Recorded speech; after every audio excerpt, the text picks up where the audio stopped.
30 घंटे के अंदर अंदर फॉलिज का अगर बंदा आपके पास हम ले आए, आप उसकी नस से वो लोथड़ा खींच लेंगे और वो बंदे को फॉलिज नहीं उसकी रिवर्स हो जाएगी। क्या करते हैं डॉक्टर साहब? मैं इंटरवेंशनल रेडियोलॉजिस्ट हूँ। अच्छा, रेडियोलॉजिस्ट हैं, इंटरवेंशन पता ही नहीं, दुनिया ही और है, दुनिया ही और है। जिगर कैंसर को जलाया जा सकता है, इनकलाब ये है। जिगर कैंसर गायब हो जाएगा, खत्म हो जाएगा जिगर का सरतान। इसी तरह वो खवातीन जो फाइब्रॉइड्स के मसले का शिकार हैं, दर्दें होती हैं, सारा कुछ है, एक चीरा नहीं लगेगा मेरी बहन एंड फाइब्रॉइड का इलाज हो जाएगा। किसी को फॉलिज हुआ है, एक पासा खत्म हो गया है, अगर वो थोड़े से अरसे में, टाइम में इंटरवेंशनल रेडियोलॉजिस्ट के पास चला गया है, वो लोथड़ा दिमाग से निकाल लिया जाएगा। इस तरह के बहुत सारे इनकलाब।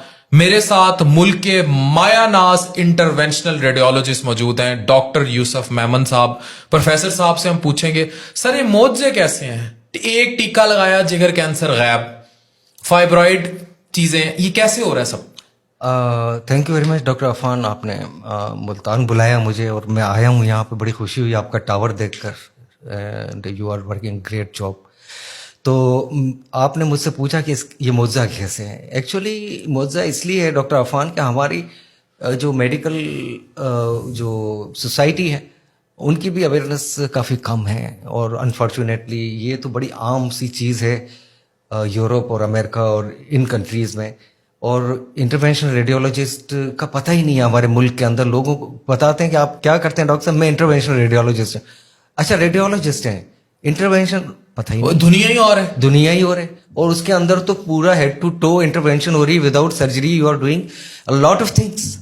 ठीक है, उसके अंदर जैसे हमने जिगर के कैंसर का जिक्र किया है, तो हम आर्टरीज के अंदर वही फीमोरल आर्टरी में गए, एक टीका और जिगर का कैंसर गायब। वो गए, उसके अंदर लिवर की वेसल्स के अंदर ट्यूमर की वेसल में गए, वहां जाके उसको एम्बोलाइज कर दिया, कैंसर की दवा दे दी, वो सुगड़ना शुरू हो गया, उसकी लाइफ बढ़ गई यार।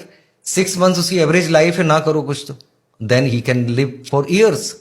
कैंसर गायब हो जाए तो फिर जिंदगी पूरी। इसी तरह माइक्रोवेव है, RFA पर क्विटेनियसली अल्ट्रासाउंड गाइडेड हमने नीडल डाली उस ट्यूमर में, उसको जला के खत्म कर दिया। अच्छा सर, फाइब्रॉइड्स के खवातीन को दर्दें भी होती हैं, सारा कुछ होता है, इतने बड़े बड़े ऑपरेशन होते हैं, दाइयां माइयां पेट फूट काट के सारी जिंदगी के लिए बांझपन भी कर देती हैं, अजाब डाल देती हैं खवातीन को। ये भी आप एक सुई डालेंगे और उसमें उसको वो कर देंगे, और क्या करेंगे? उसका भी दो तरीके। वही फीमोरल आर्टरी में गए हम, वेसल के जरिए जाके यूट्राइन आर्टरी को एंगेज किया बायोलेटरली, और उसको एक एम्बोलिक एजेंट्स आते हैं वो हमने इन्फ्यूज कर दिए बाहर से।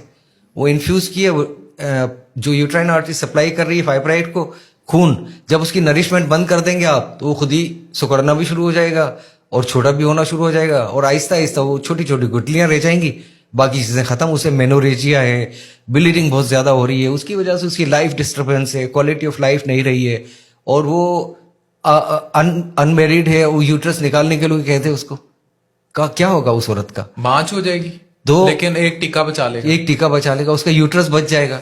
और इस तरह से कुछ मैरिड वुमेन आती है जिसकी मिसकैरेज हो जाती है ड्यू टू फाइब्रॉइड्स, कि बच्चा गिर जाता है, वो बच्चा होता नहीं है। तो ऐसे लोगों की प्रेगनेंसी के चांसेस भी 30 to 40% बढ़ जाते हैं, बढ़ जाएंगे। बांझपन खत्म हो गया ना, एक टीका और बांझपन खत्म। तो ये एक वाकई एक मौजूदा है पाकिस्तान जैसे मुल्क के लिए, बट अवेयरनेस नहीं है। यानी फाइब्रॉइड्स की वजह से जो खवातीन परेशान है, अगर अभी जाहिर है उन्होंने अगर फैमिली कंप्लीट करनी है तो वो बांझ नहीं होंगी फाइब्रॉइड्स की वजह से। और दूसरा ये कि फाइब्रॉइड्स की वजह से दर्दों और उनका भी शिकार है, तो इलाज है विदाउट सर्जरी, विदाउट नो चीरा। सर फॉलिज हुआ, मैं यहाँ एक स्टोरी शेयर करूंगा। मेरे एक डॉक्टर साहब थे, मेरे दोस्त हैं, और डॉक्टर बहुत अच्छे, शाहीन नाम है उनका। और डॉक्टर, उनको ये हुआ था कि वो हॉस्पिटल से ER ड्यूटी करके निकले तो उनको एकदम फॉलिज का अटैक हुआ, गिर गए।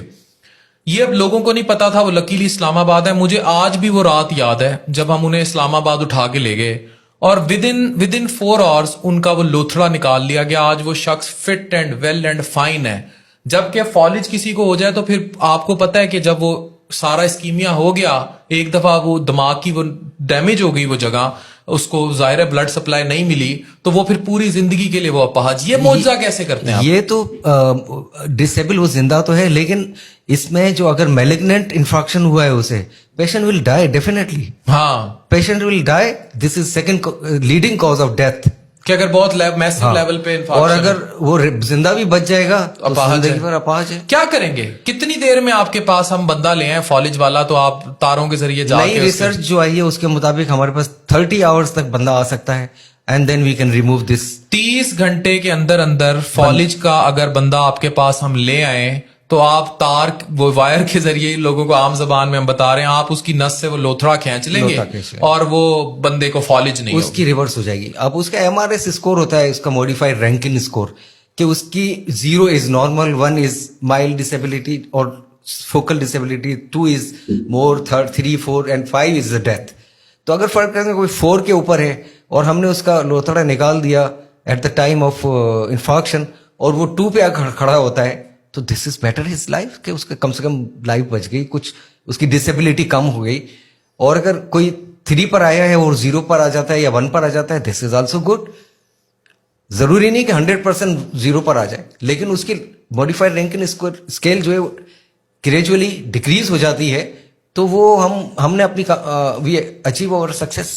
अच्छा सर, आप पाकिस्तान में उन पहले लोगों में जिन्होंने न्यूरो की आईआर में काम किया, और माशाल्लाह आपने बाहर से डिग्रियां जी, मिली मैं हैं। अभी यूरोप से, प्राग से, इसमें मैंने अभी डिप्लोमा किया है। अच्छा, इसको कहते हैं एक्समिंट।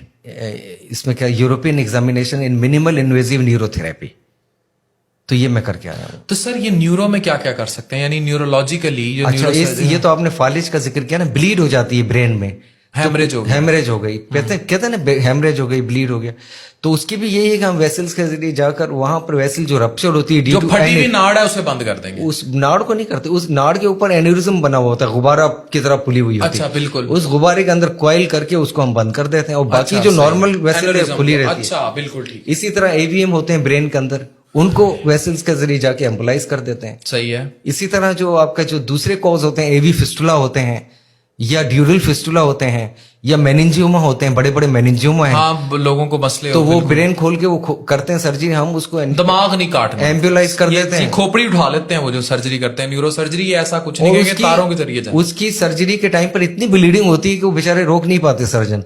We do embolization pre and then surgeon can open it and easily take it out. अच्छा सर, हेमरेज का बताएं। अक्सर लोगों की जो कहते हैं जी दिमाग की रग फट गई, हुन ले जाओ, हुन नहीं बचदा, कितनी देर में बंदा ले आए? वो तो जब उसकी ग्लासगो कोमा स्कोर देखना पड़ता है ना, कि अगर तो ग्लासगो कोमा स्कोर 15, 14, 13, 12 के अंदर, 10 से ऊपर है, तो this is a good candidate कि उसको ट्रीट कर सर कॉइलिंग तो आप करेंगे ना, अगर एनोरिज्म है, अगर वो रप्चर हो गई है फिर क्या, मतलब अगर उसका रप्चर का कॉज भी होना हुआ है। अगर वो रप्चर हुई है ड्यू टू एक्सीडेंट या ड्यू टू एनी इंजरी, तो this is now surgeon domain, सही है। This is not our domain. अगर एनोरिज्म है तो आप उसको कॉइल कर देंगे। एन्यूरिज्म है, एवीएम है, ड्यूरल फिस्टुला है, या और मेनिंजियोमा और ट्यूमर है जिसकी वजह से ब्लीड हो रहे हैं, तो वो हम उसको वो आप कॉइल कर देंगे।